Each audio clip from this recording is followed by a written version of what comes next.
open borders, shameful abandonment, disregard for human life, the prospect of more mandates and lockdowns, and the list goes on. Now more than ever, we need to stick together. Voting alone is not enough. We must use our dollars to support like-minded companies that fight for our rights and beliefs.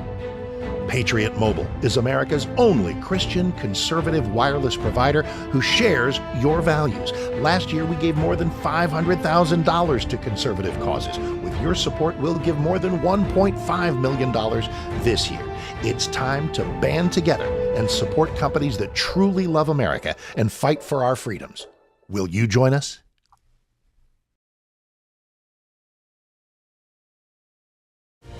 This is Kentucky's Voice Radio, covering the latest state and local issues with Tom Fallbush, Bob Scott, and Jim Waters. And I am Jim Waters. Thanks for joining us here on Kentucky's Voice today, the Tuesday edition. We're here every weekday, 11 to noon. You can hear us live right here on 970 WGTK in the Louisville area. And you can also hear us anywhere in the world as we stream this show live on social media, and then you can watch us on television.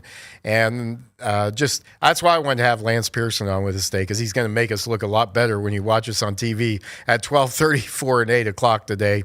But glad to have you, Dr. Lance Pearson, joining me today as a co-host on this show. You normally host this show on Mondays, but we had a schedule shift this week, so hey, I'm kind of glad. I like doing this. I hadn't been on the show with you for a while, so glad to have you and delighted that you can join us. I know Tuesdays isn't the best day for you, so we appreciate you taking some time, though, and being with us. And Lance is the president of the Louisville Tea Party.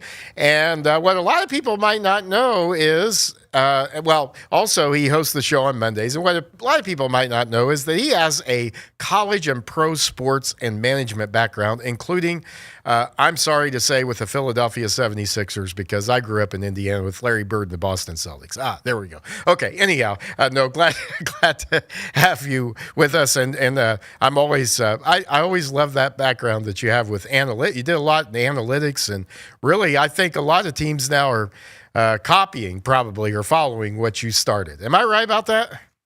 They definitely are. And I'm a Pacers fan too. We've got TJ McConnell, was a former Sixer, and he's now one of the star players on the Indiana Pacers.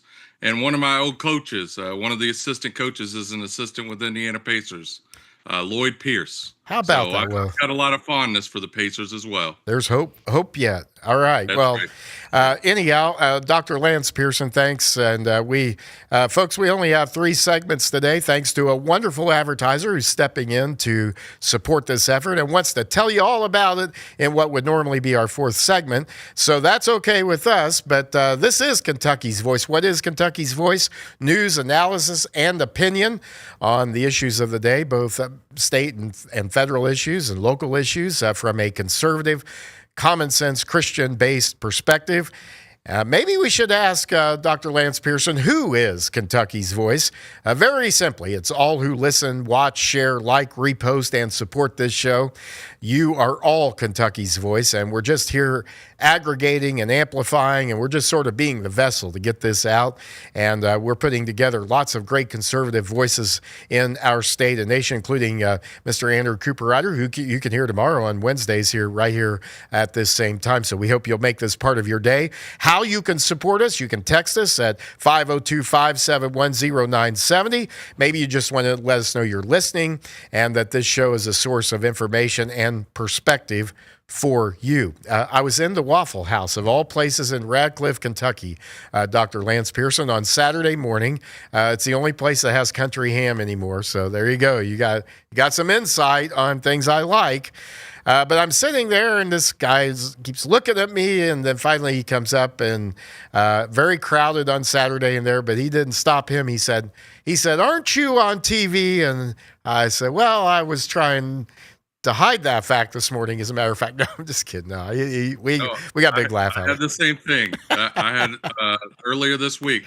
someone mentioned, "Hey, I think I saw you on TV." But So who knows? Like we're mock. we're famous. But what he also told me was he introduces himself. He's actually an immigrant who came to this country from Italy, immigrated here legally several years ago from Italy, and is a legal Italian immigrant, and believes as much as anyone I've talked to in the effort to deport those who've come here illegally, especially if they've committed crimes. But if you're here illegally, if you're likely to break one law, you're likely to break others.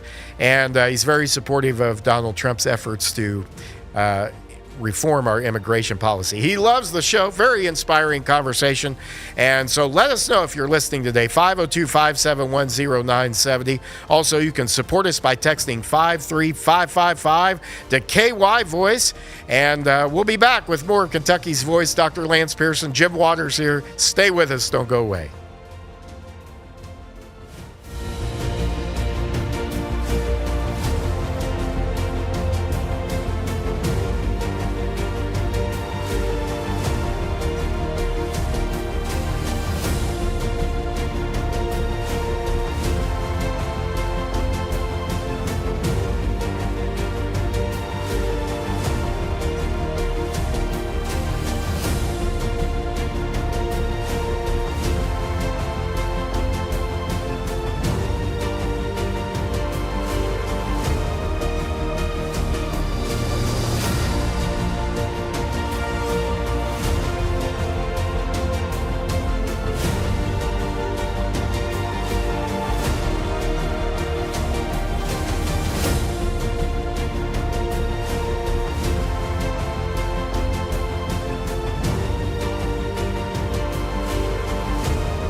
Now, back to Kentucky's Voice Radio, online at kyvoice.org.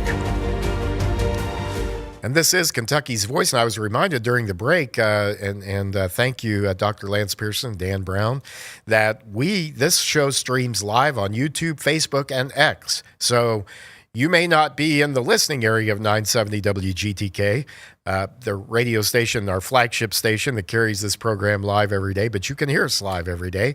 And you can see us on WBNA Channel 21 if you're in the Louisville area at 12:30 4 and 8 Eastern time. I also got a message about, hey, you need to say Central times too. Well, look, folks, just an hour. Everything I say is Eastern time. Just go back an hour.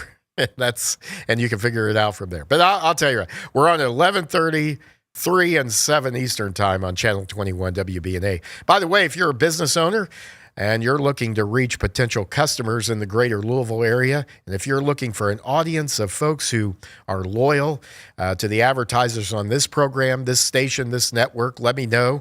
I will personally meet with you and help you set up an advertising campaign and work with you through that campaign to increase your brand awareness, help you build a loyal, consistent, and most importantly, larger customer base. And you can do this also by texting me at 270-320-4376. Or Dan, let's just have him text me at the Kentucky's Voice text line, 502-571-0970. That's 502-571-0970. It's a win-win. You'll help build your business, and you'll support our efforts to build Kentucky's Voice into a statewide powerhouse. We are well on our way.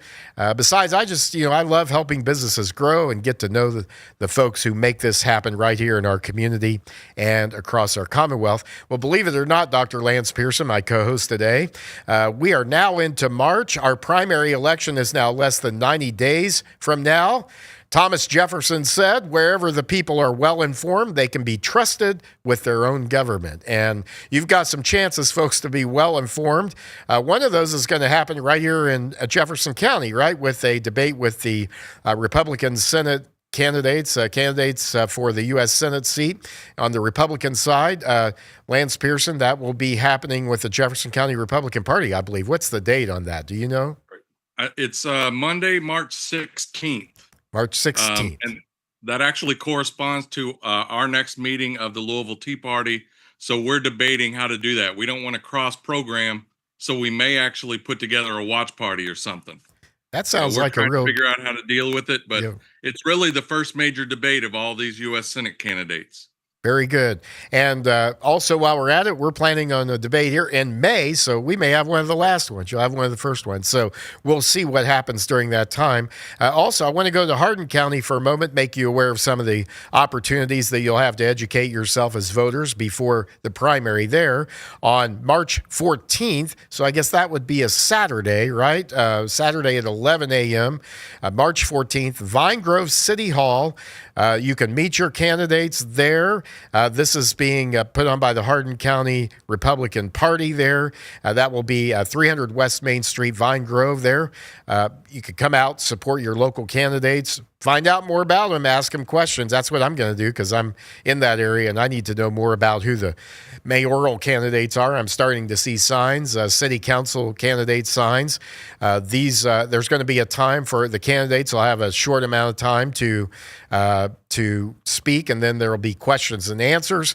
This event also will be live streamed and recorded on YouTube. Also, there will be the Hardin County Republican Party is sponsoring a debate with local candidates, Hardin County candidates, 2 candidates for state senate, several candidates for representative and sheriff and PVA and the magisterial districts and constable as well be on there.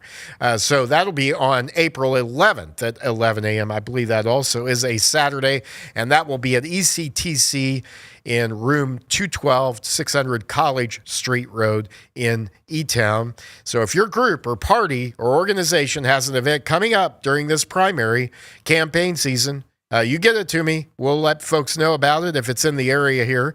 And, of course, as I mentioned, May 4th is our planned debate for the U.S. Senate candidates, Republican candidates at Evangel Church on Billtown Road. We'll be telecasting that, and we'll be working with some outlets statewide, hopefully to have a statewide presence on that. You can text us that info right here at Kentucky's Voice text line at 502-571-0970.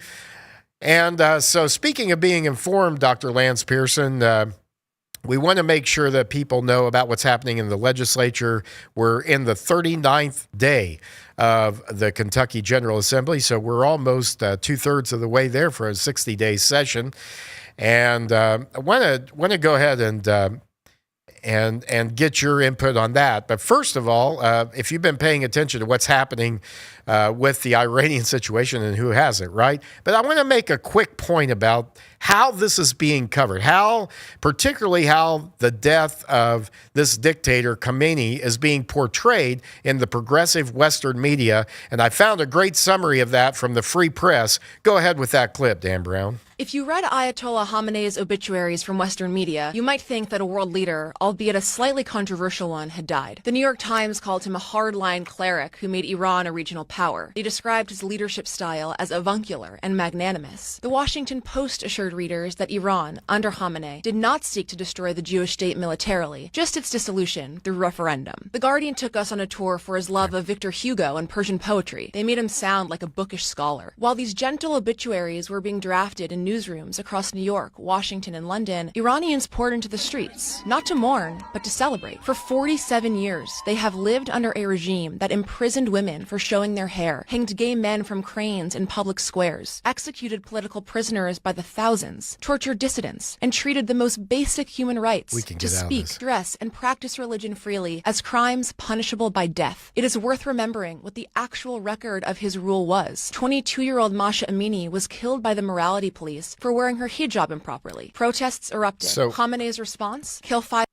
So, yeah, you get the idea there. And Dr. Pearson, there's a longer clip there, but I don't want to take too much time with it. But I did want to give you a taste of how this is being covered. And this, to me, is ludicrous. You know, this was what I was concerned about, that because of, the Iranians, very, very aware of optics, very aware, you've got this older gentleman all dressed, and he's got the speckles, and he looks cultured, and he looks harmless. He looks like the grandfatherly type. And yet his decisions have been very evil. And I want to also say that's why we need other perspectives, because this is the Washington Post, the New York Times, saying, hey, this guy wasn't that bad. I mean, are you surprised at this? I'm not surprised based on past history. Wasn't it Ayman al-Zawahiri that they called an austere religious scholar when he was killed? One of the organizers of the Muslim Brotherhood and one of the coordinators of the 9/11 attacks. And so Western media, it's absurd the way that they handle the death of ultimately evil men. Let's just call it for what it is. Yeah. And Dr. Pearson, Iranians are dancing in the streets. They're joyous. They are so here in our community as well. Dan, let's just play a little bit of that next clip I have right here in Louisville. Iranian Americans. Here's their response to our action in Iran. Our area are hopeful the U.S. and Israeli operation will bring a lasting regime change. Our Norman Seawright spoke with two women who say they want this to bring lasting peace to their homeland. Yeah, Rick, the two women I spoke with have lived in Louisville for at least 15 years, and they say while Americans may be divided on opinions about the strike on Iran, they're celebrating what it could mean for their future. This is a huge piece of history. It started on the February 28th. To have a better world. We met Robbie Archin and Nilufar Sabzavari at Archin's Subway franchise in Charlestown, Indiana. Archin's been in Louisville for 18 years, fleeing the Islamic Republic of Iran, which she says has continued to persecute and threaten her family ever since killing her grandfather, a tribal and political leader. I have a human rights case about, my grandparents. Sabzavari has been in the U.S. for 15 years and sent us video of her celebrating the night she heard American and Israeli airstrikes had killed the country's leader, Ali Khamenei. I still can't believe that. I still need to see his picture. That's how bad he was. Yeah, that's What that, they you've want got Americans to you've got the idea there, Dr. Pearson. I got to be honest with you. This gives me a lot of joy to see these folks celebrating and looking forward to hopefully a future of freedom in Iran. This is a historical moment, is it not? Well, there's no question it's historical. This regime has controlled Iran for 47 years now. Right after the Islamic Revolution, the quote unquote religious student-led revolution of 1979, and so. Certainly the Iranians who have immigrated to the U.S. are almost universally in support of the removal of that regime. Well, they seem to be there too. Yeah, they seem to be in Iran as well. Exactly. And I'm sure there's a mix of opinion. There's 95 million people in Iran. So there's no doubt there are probably supporters of the regime there. And I'm sure that tons of people are celebrating in the streets as well. See how it all sorts out. It's a very complex issue. Yep. Very good. Very, very good analysis. Coming up, we'll talk about the bills in the Kentucky General Assembly that we need to push and those we might need to pull. And we'll make sure you know about the bills that have already passed and reached the governor's desk. Stay with us. Kentucky's Voice. More of it next. Are you ready to stand for truth? Kentucky is at a crossroads, and we need voices that won't back down. This is your moment to rise, speak up, and be part of a movement that's changing the narrative in the Commonwealth. Kentucky's Voice is calling on bold citizen journalists, fearless editors, and those unafraid to speak truth in the public square. Volunteer, intern, contribute. Scan the QR code or visit kyvoice.org to join the fight. This is more than media. This is your moment. You are Kentucky's voice.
Now, back to Kentucky's Voice Radio, online at kyvoice.org. Want to hear from you on our Kentucky's Voice text line at 502-571-0970. Thanks for staying with us here on Kentucky's Voice on this Tuesday. And Jim Waters in with you. I'm just trying to steer the ship here. Dr. Lance Pearson is the captain here today. We're going to get to him in just a moment about the legislator and give you a full legislative update on bills that we need to pull, bills we need to push. And first, though, I promise we had a texter on our text line that got in yesterday, but too late, and I promised them I would address this today. The text said the Secretary of War has no end game for this war, speaking, of course, of the Iranian attack and situation. The president should not let gas prices go up, this texter said, and use American oil instead of foreign oil. Well, I don't think anybody's going to have a big problem with that, but there are some things that need to be focused on here. National security is one. Economic realities is another, and the principles of American energy independence. And I think the important point about knowing about an end game is we shouldn't probably always tell what the end game's going to be. I think ultimately the end game is, and I think everybody understands, is freedom for the Iranian people and removing, and maybe even more importantly and more relevant to the argument about whether the president should do this, is removing a threat to America's security. And there's a well-documented list of attacks and violent doings by the Iranian regime that is being taken down that leaves little doubt that they wanted truly, when they said death to America, that's what they meant. So I think you have to look at it this way also. There's going to be some decisions to be made depending on how things work out here. So it's, I think that's something to keep in mind. Of course, this just brings home the need, Dr. Lance Pearson, for us to be independent of energy independent of countries, especially those that hate our guts. Okay? I mean, this is common sense, right? I mean, this program's about common sense too. Don't you agree? Absolutely. Now, we should put into perspective, the U.S. actually produces more oil than the next three highest producing oil countries combined. Yeah. So the U.S. is producing tons of oil right now, but ultimately oil is a global market. No matter wherever anybody that needs oil can find it, they're going to buy it for the best price they can find it. Yeah. And so we're using all the oil that we currently have. We're getting some from Venezuela now, and we still don't have enough. Like, it's an insatiable desire, and this is really going to roil oil markets. I feel certain of that. Well, if I may, on the policy side, the answer to having lower energy costs and more energy is not more government intervention and things like pricing and all that. So it's rather the aggressive slashing of government regulation, federal regulations, and the expedited approval of permits for drilling, for pipelines, for refineries. Unleash it all. Drill, baby, drill. I'm all for it. And, of course, we need to get Kentucky coal and natural gas in there as well. It's a relevant issue.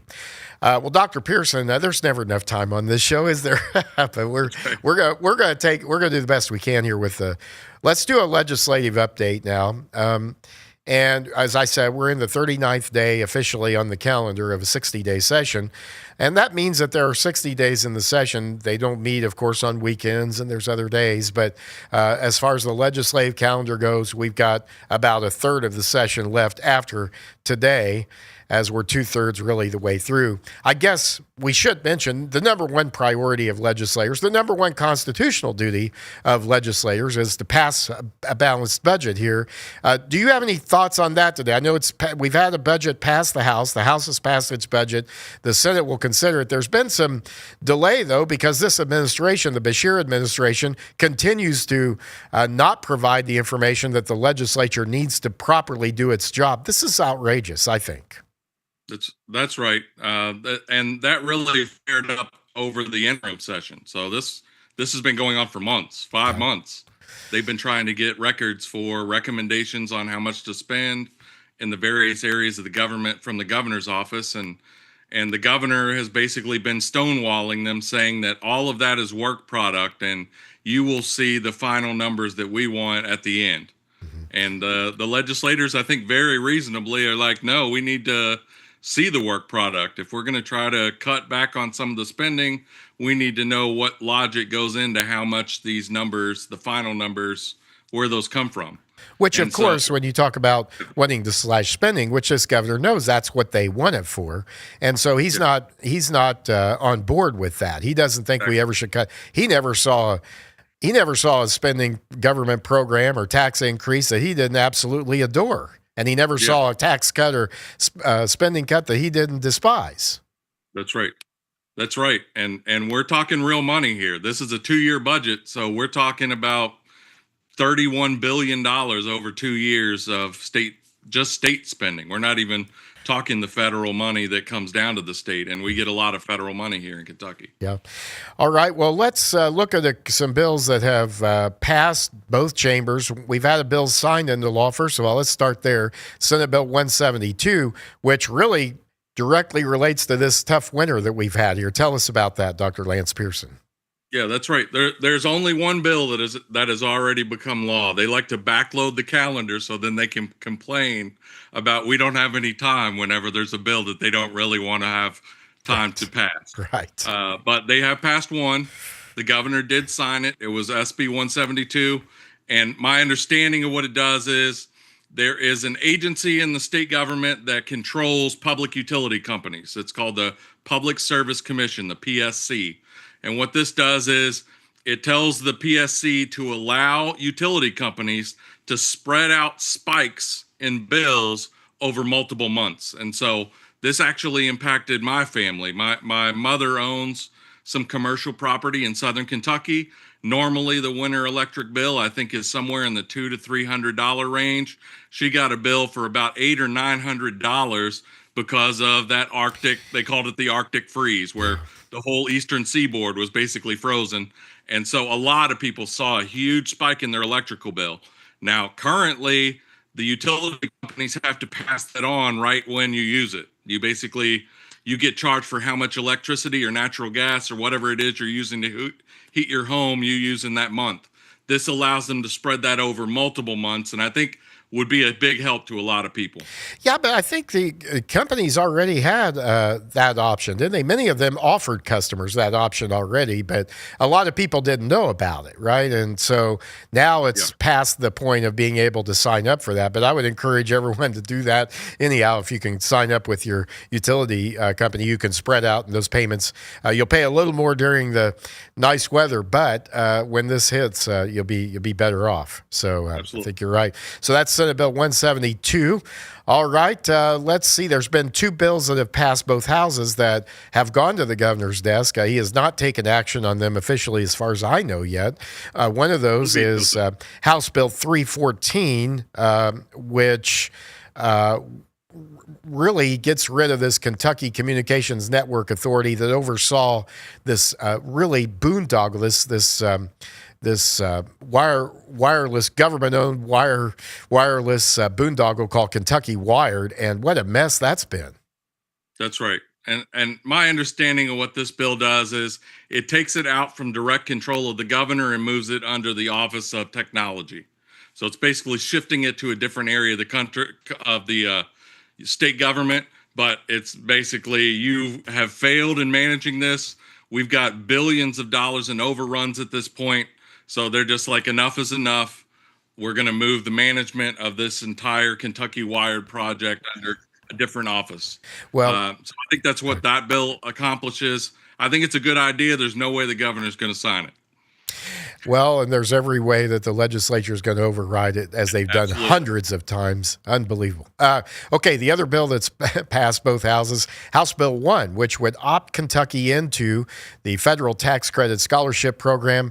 Let me just say the best thing about this bill is there's not anything that this governor can do to stop it. Nothing the teachers' unions can do to stop it. Nothing the educrats and the superintendents and whoever else wants to stop education freedom. Finally, Kentucky's parents are going to have some freedoms. 10 seconds, Dr. Pearson.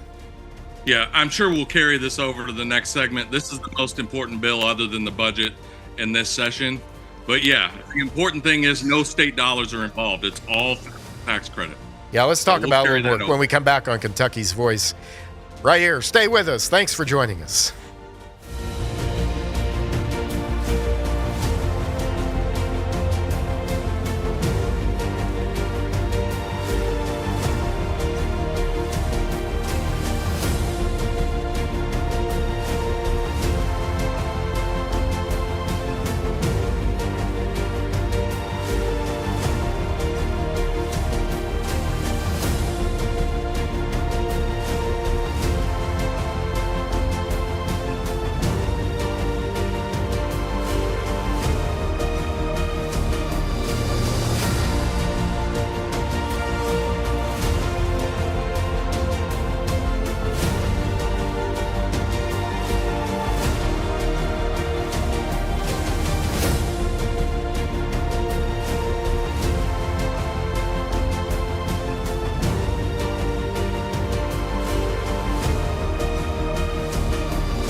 Now, back to Kentucky's Voice Radio, online at kyvoice.org.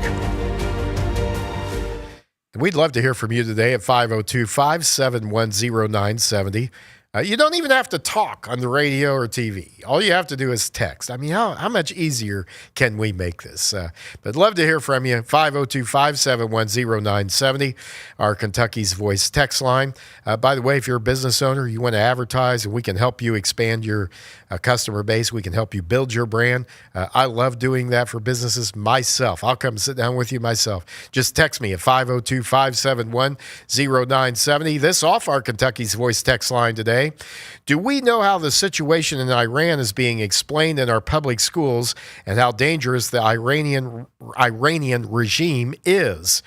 Well, I don't know for sure, but we can only conjecture and speculate that a liberal left-wing progressive school district like the Jefferson County Public Schools, which is an abject failure in every sense of the word, both academically, financially, just any way you want to look at it, you can pretty well bet that if they are teaching about this, it's either at best incompetent or at worst ideology to make America the bad guy, or to make the Iranian regime not seem to be pretty cultured, and they like the Persian poets. That's when I think the Washington Compost wrote, and these different publications. So anyhow, I'd love to hear from you. 502-571-0970.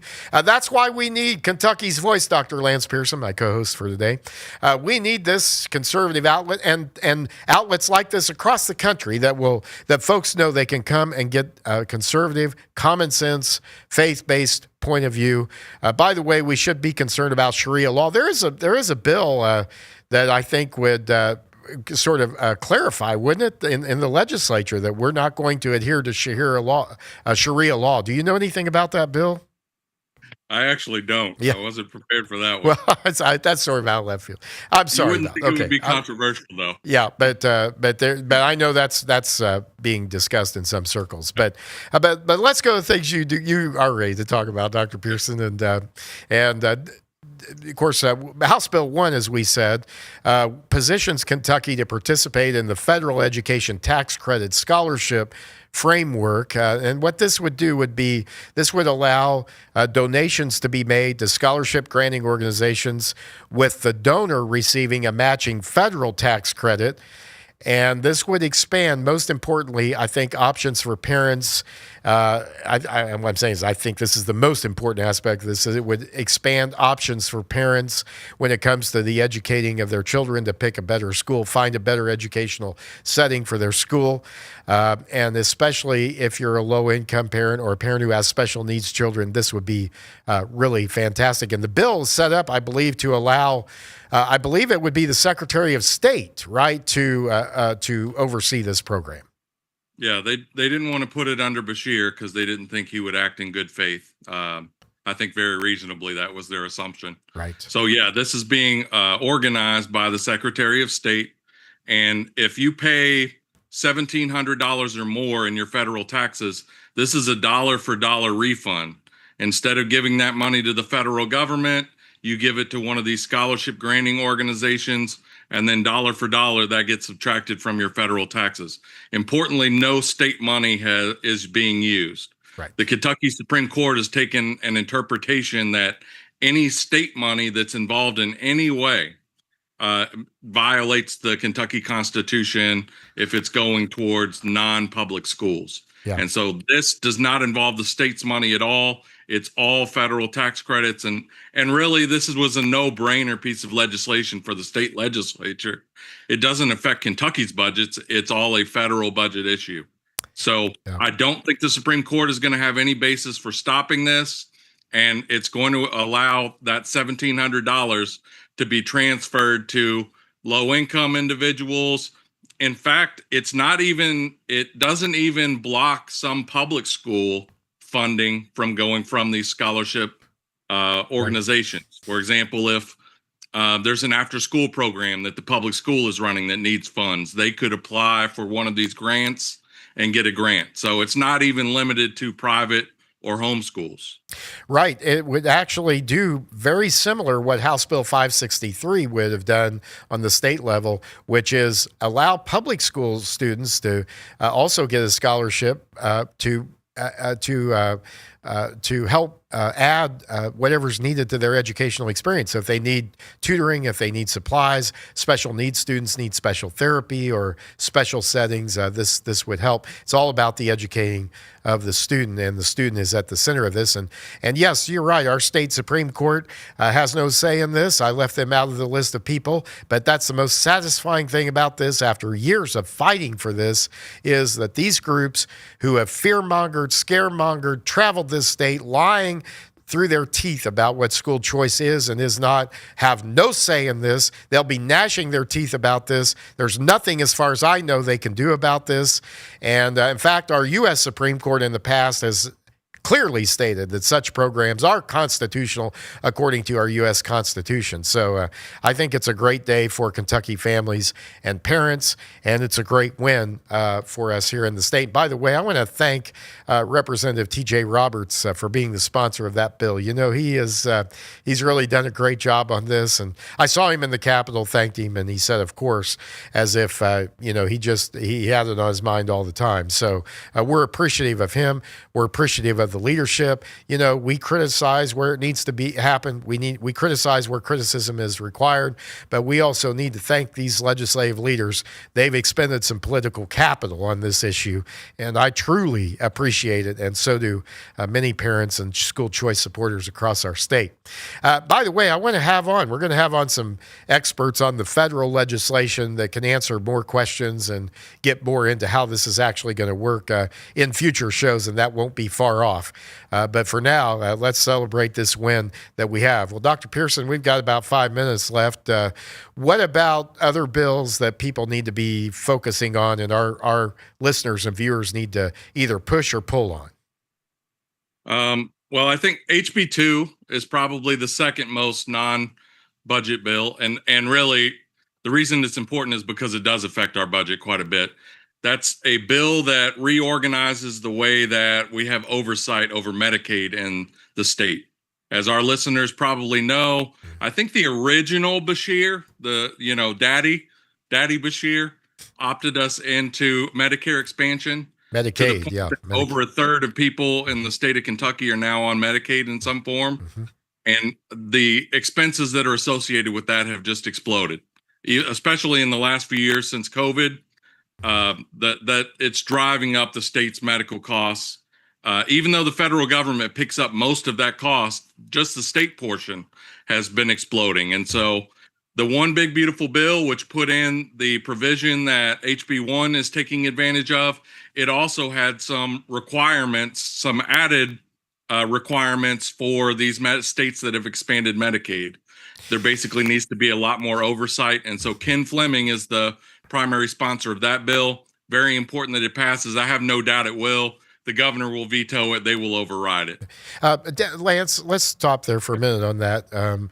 Let's just point out, I just want to remind everyone that back when Daddy Bashir, as you said, the original Bashir, did this, it was the Obamacare expansion. It was under Obamacare. And we said, and at that time, there were people in this state who were on private insurance, who were doing business in the private sector with insurers, and they were paying their way.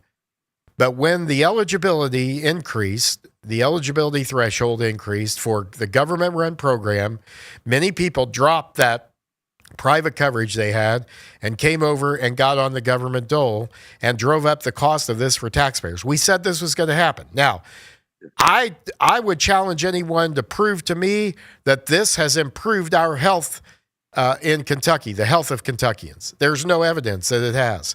And yet we were told this will help Kentucky become much more healthy. And all the health nannies were telling us this, and that we have to do this. And yet it's not there. And we said it wasn't going to happen, because just having a card doesn't mean you have care. Just having a Medicaid card doesn't mean you're going to get good health care and that it's going to improve the health standings of our state. It hasn't happened. And all the things we said would happen did happen. More costs, more people on the government dole, more dependency on government, but no real benefit to this state. That's right. And so this institutes a lot of things that I consider very common sense. It adds some copays, some minor copays. You know, you pay $10 or $15 for office visits, and that generally discourages people from making unnecessary use of the medical system and jamming things up with unnecessary expenses.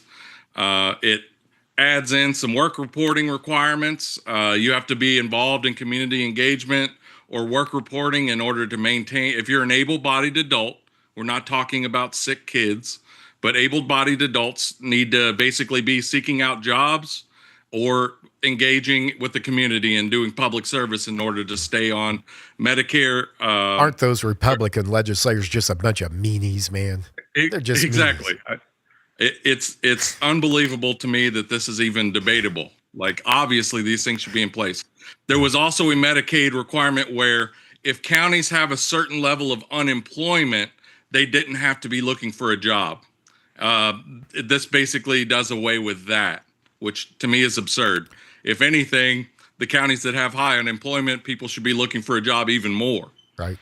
So anyway, these are all basic restrictions on the amount of cost that Medicaid is adding to the state budget. I think all very reasonable. Yeah.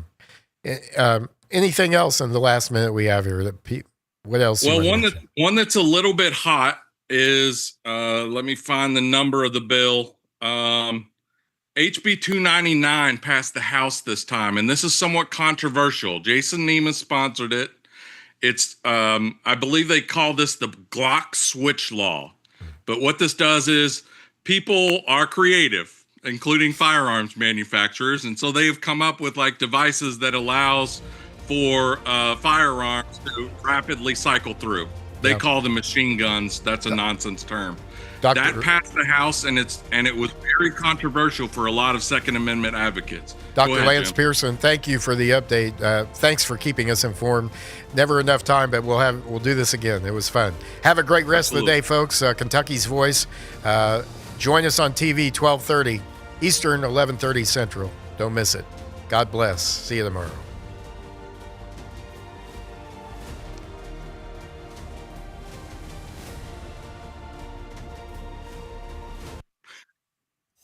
Are you ready to stand for truth? Kentucky is at a crossroads, and we need voices that won't back down. This is your moment to rise, speak up, and be part of a movement that's changing the narrative in the Commonwealth. Kentucky's Voice is calling on bold citizen journalists, fearless editors, and those unafraid to speak truth in the public square. Volunteer, intern, contribute. Scan the QR code or visit kyvoice.org to join the fight.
Now, back to Kentucky's Voice Radio, online at kyvoice.org.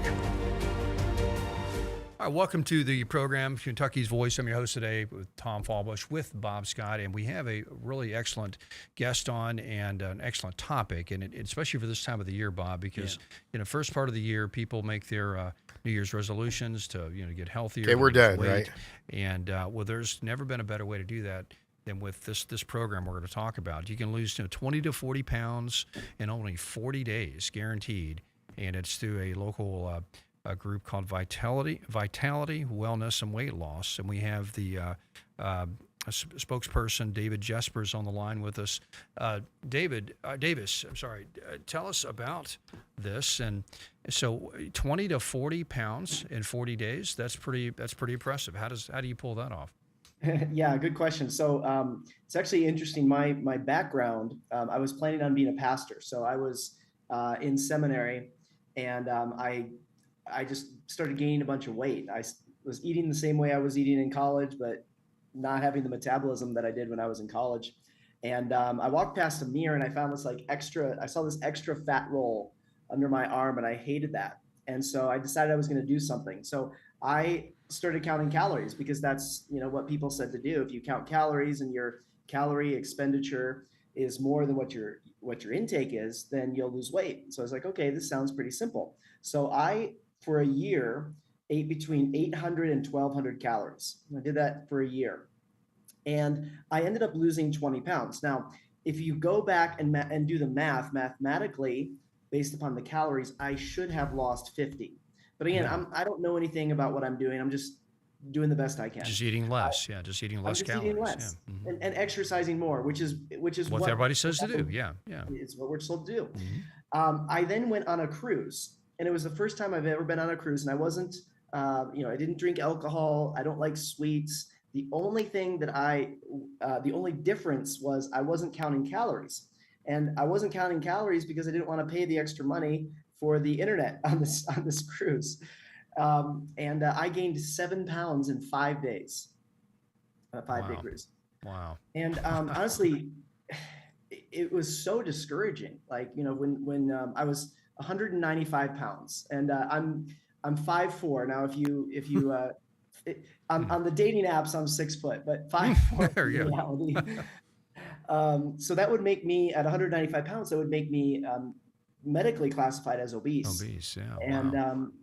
so So it's got to be a metabolism issue. It's more than just calories in, calories out, Exactly. energy expended.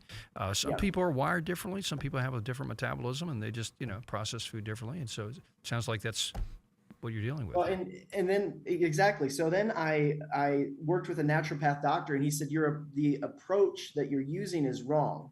He said weight loss is actually really simple. It's all about getting your metabolism working like the person who can eat whatever they want and never gain a pound, right? Like I hate those people. But that's what I needed. So I worked with this gentleman for about 6 months. We did all of these tests, and he then created, after 6 months of these tests, a program that was unique and specific to help my metabolism. And when I started eating, I could eat very limited foods. It's like 12 foods I could eat, and then I was taking all of these supplements, and I immediately felt good. Which was a big difference between starving myself by counting calories and then just eating the foods that were right for my body. I then lost 30 pounds in 40 days with this metabolic approach to weight loss. Wow. Yeah, and you know, Davis, you hear so much about drugs like Ozempic, bariatric surgery. And we know that more and more is coming out about the risk and side effects, of drugs like that. And I was really encouraged when I heard you said you worked with a naturopathic doctor. I think that's huge. That you did that. I'm not surprised in the sense that you saw some results, as a result of that. So I'm assuming that your approach is obviously more natural, as far as the way you go about this. Is that correct?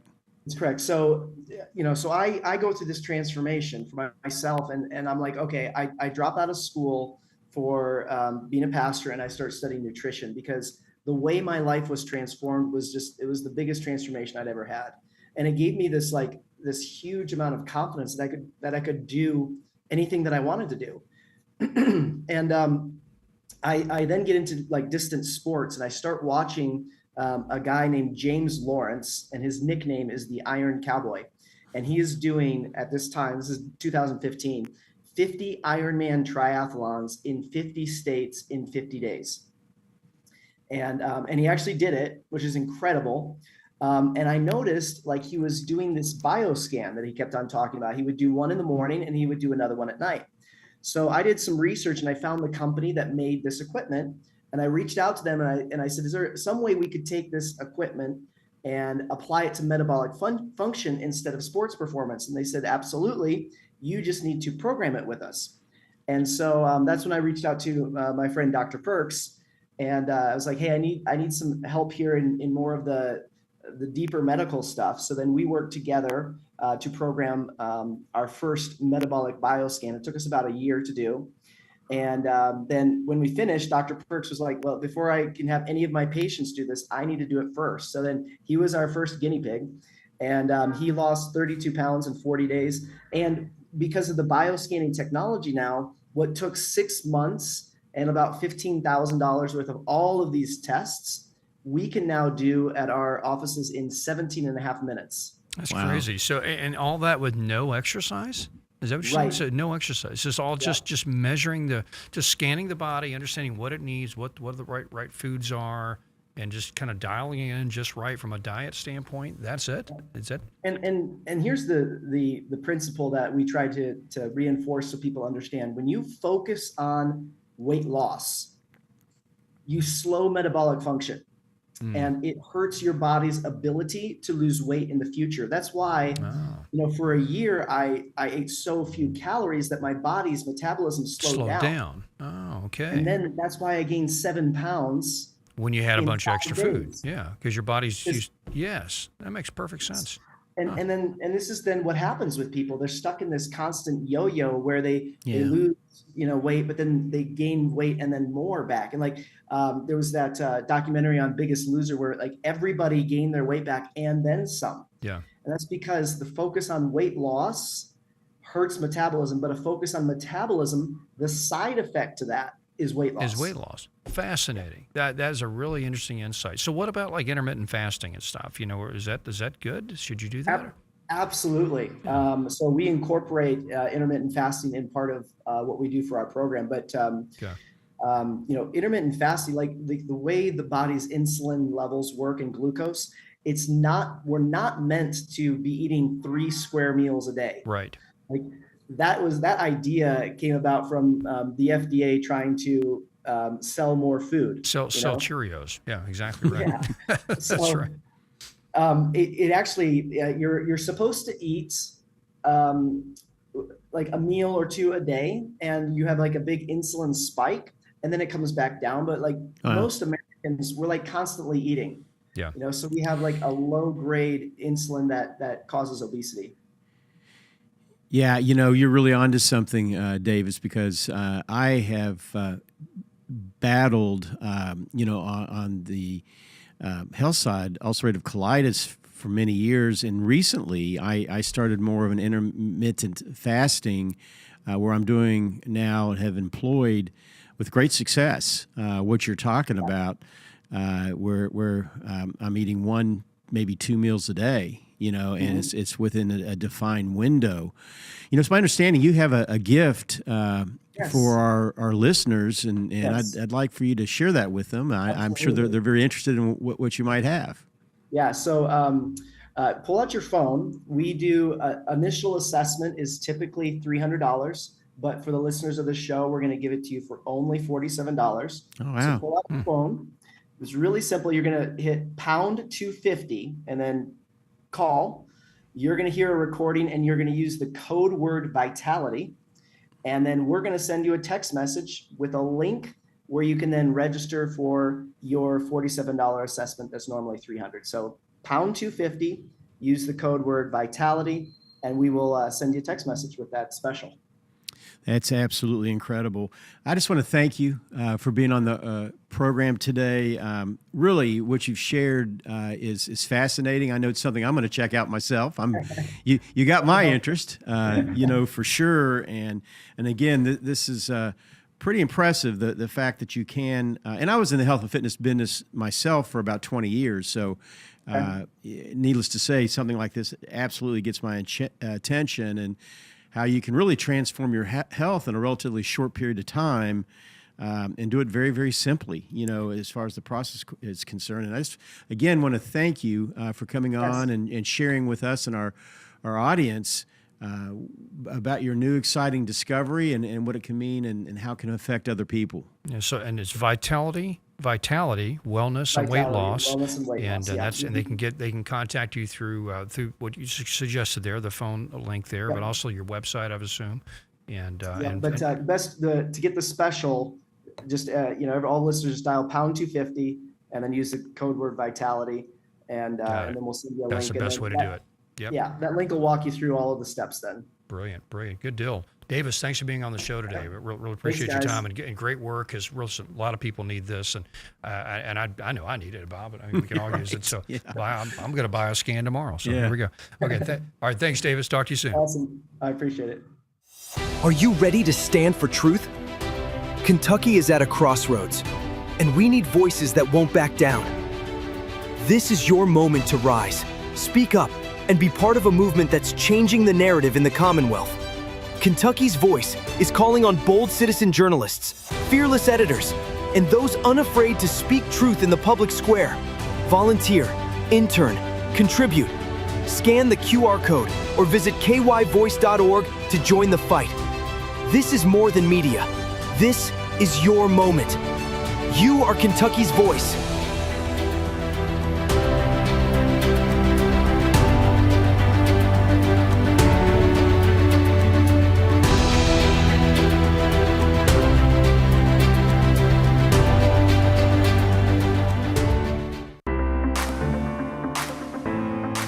Kentucky's Voice is your home for real news, real people, and real answers. But we can't do it without you. Your financial support helps us bring truth to the forefront, hold leaders accountable, and give a voice to the people of the Commonwealth. Join the fight today. Give online at kyvoice.org or text KY Voice to 53555. Every gift makes a difference. Stand with us. Speak up. Stay strong. You are Kentucky's voice.